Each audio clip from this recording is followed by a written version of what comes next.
బునాదిగాని కాలువ పనులను ఇరిగేషన్ అధికారులతో కలిసి పరిశీలించిన ఎమ్మెల్యే 269 కోట్ల రూపాయల పనులను వెంటనే ప్రారంభించాలని అధికారులకు ఆదేశాలు జారీ చేశారు.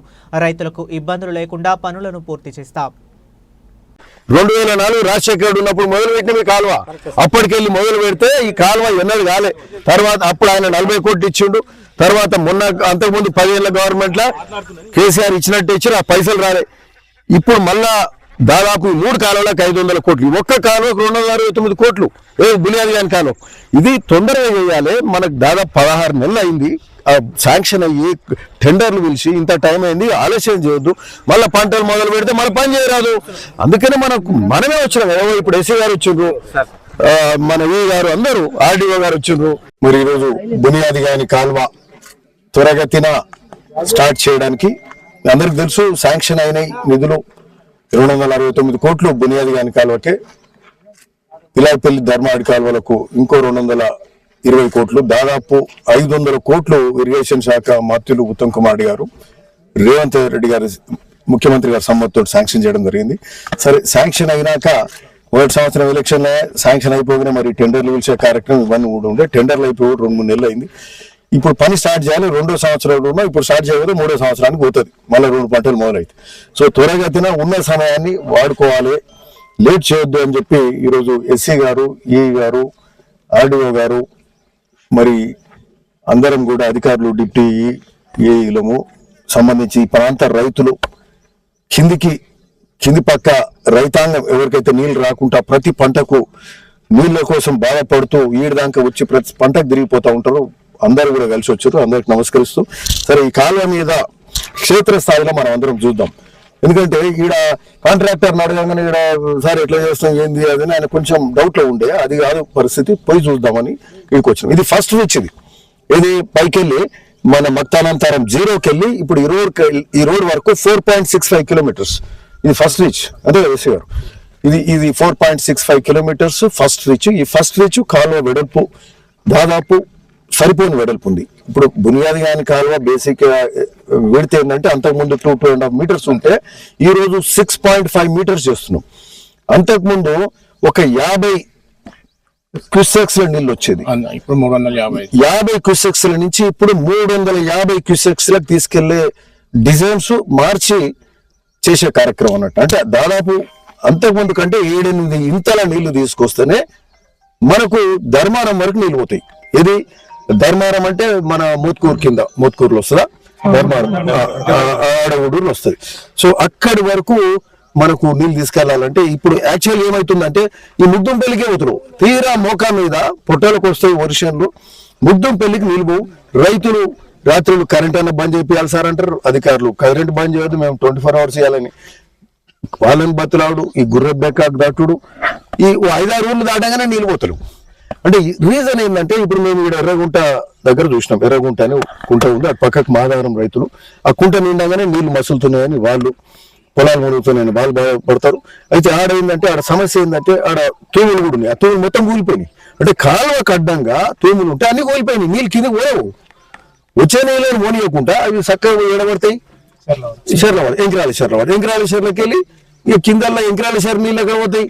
ఇవి బ్రాహ్మణపల్లి, రాయపురం మీదకి వెళ్ళి మూసిలో పడతాయిపోయి. ముద్దంపల్లి, మన ఈ ముద్దంపల్లి కానీ కిందికి బునియాదిగాని కాలేదైతే బునియాదిగాని చెరువు అసలు పెరుగుందో అది నీళ్ళు పోయి ముచ్చటలేదు. అంటే అడ్డం మనమే కట్టుకొని తూములు ఉన్నాయి, తూములు రెగ్యులేషన్ లేదు, కూలిపోయినాయి. సో ఇప్పుడు ఉన్న ఫస్ట్ పాయింట్ అడ్డం ఉన్న రెగ్యులేటర్స్, ఆ తూములు అవన్నీ ఆ తలుపులు ఉన్నాయి కదా, గేట్స్ మొత్తం డిస్మాంటిల్ చేయాలి. డిస్మాంటిల్ చేసి వాళ్ళ ఎస్టిమేషన్ లేవుందంటే వాళ్ళు చెప్పాలి. ఆ ఎర్రగుంటనేమో కాలువకు పైకి ఉంది, కిందికి ఎంకరాల చెరువు ఉంది. సో ఆ ఫ్లో ఏంటంటే కాలువలో కలవనియొద్దు. కలిస్తే ఏంది ఈ ఫ్లడ్, ఇది ఫుల్ పోతుంది. ఎప్పుడైనా ఫ్లడ్ వచ్చింది, వాన పడ్డది, ఆ కుంట నీళ్ళు వచ్చి ఇళ్ళ పడితే ఈ కాలువ దిగుతుంది. కాబట్టి దాన్ని సపరేట్ గా కిందికి వెళ్ళి ఒక అండర్ టనల్ చేసి ఈ ఎంకరాల చెర్లకు కలుపుతారు. సో ఫస్ట్ అండర్ టనల్ మొదలవుతుంది. ఇక్కడ ఈ రెగ్యులేటర్స్ ఏదైతే గేట్లు ఉన్నాయో మొత్తం కూడా కొట్టేసి వస్తారు. ఆ గేట్లు అవసరం ఉండే అప్పుడు. సో ఆ విధంగా కిందికి నీళ్ళు వెళ్ళే పరిస్థితి.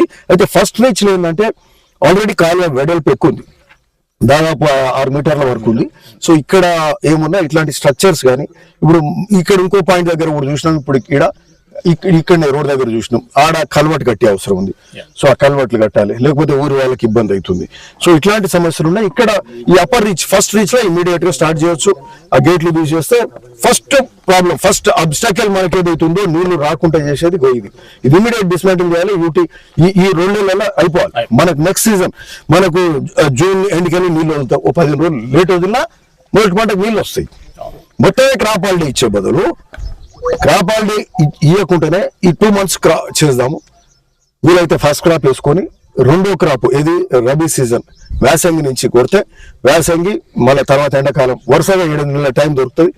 కాలువ దంచి కొట్టుకుంటూ పోవచ్చు. ఎందుకంటే ఇరిగేషన్ మంత్రి గారు కూడా దీని మీద మొత్తం దృష్టి పెట్టి చేసుకోండి మీరు అని వారు కూడా డైరెక్షన్ ఇస్తారు. లేకపోతే ఎక్కడిదక్కడ ఉంటుంది కదలది. సో మేమే స్వయంగా అధికారులం అందరం తెలుసుకొని రైతుల సహకారం అందరి సహకారం తీసుకొని కాలువ కొట్టుకుంటూ పోతే, ఎందుకంటే కింద రైతులే ఉన్నారు, ఎవరికి ఎక్కడ ఇబ్బంది కలగకుండా ఈ కాలువ ప్రభుత్వం నిధులు ఇచ్చింది. అంతకుముందు 10 ఏళ్ల కింద నిధులు ఇచ్చారు, ఆ కాలువ రాలే, నిధులు రాలే, పోలే. వాళ్ళు అప్పుడు 285 కోట్లు ఇచ్చారు 3 కాలువలకు, రాలేదు. సో ఇప్పుడన్నా మనం అన్నాం మాట్లాడినప్పుడు చేయలేదని, ఇప్పుడు మనం తెచ్చుకున్నాం నిధులు, శాంక్షన్ చేపించుకోవాలి, పనులు చేపించుకోవాలి, కాంట్రాక్టులు పైసలు ఇవ్వాలి, అప్పుడే ఈ పనులు అవుతాయి. సో ఇది ఫస్ట్ స్ట్రెచ్ లో ఫస్ట్ రీచ్ మనం విజిట్ చేసినాం. సో ఇప్పుడు మొత్తము దాదాపు 9 రీచ్లు ఉన్నాయి బునియాది గాని కాలం మీద. ఈ 9 రీచ్లలో ఈ మనకు ఫస్ట్ వచ్చేది బునియాది గాని చెరువు. బునియాది గాని చెరువు 45 కిలోమీటర్ల ఉంది. ఇది 0 కిలో మొదలు పెడితే 45 కిలోమీటర్ల వరకు దాదాపు మనకు 0 to 4.65 నుంచి 26 కిలోమీటర్స్ సెకండ్ రీచ్, 4.65 నుంచి 26 కిలోమీటర్స్ సెకండ్ రీచ్, 26 నుంచి 32 ఒక రీచ్ థర్డ్ రీచ్, అంటే దాదాపు మొగ్గంపల్లి వరకు ఉంటుంది. 32 నుంచి 45th కిలోమీటర్ అంటే బునియాది గాని చెరువు.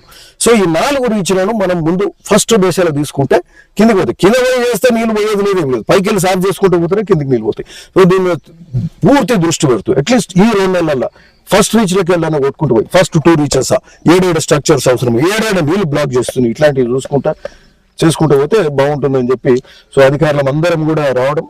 సో ఇది ఇంకా ఇప్పుడే స్టార్ట్ చేసినాం. ఫస్ట్ రీచ్ చూసినాం, సెకండ్ రీచ్ చేస్తే వర్క్ ఇమ్మీడియట్ గా స్టార్ట్ చేయాలి. కాంట్రాక్టర్ రెడీ ఉన్నాడు.